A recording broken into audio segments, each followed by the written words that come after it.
Hello folks, Josh Mitchem, True Story Outdoors. We're here blowing stuff up.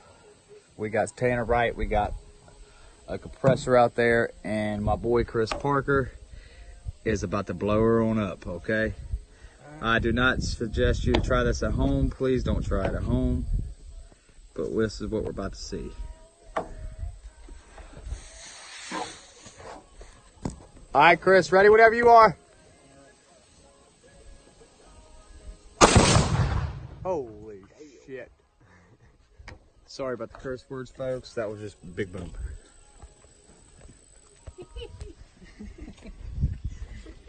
Let's see if it did anything to the compressor.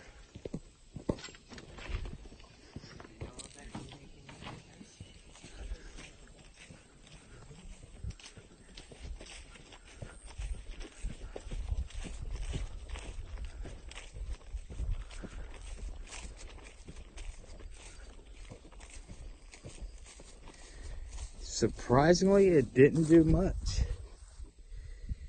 There was a boom, but other than that, a little disappointing.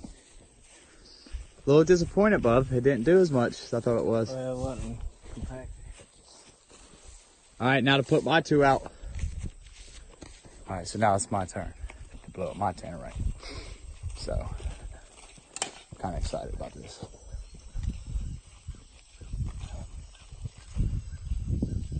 Oh, we'll see what happens.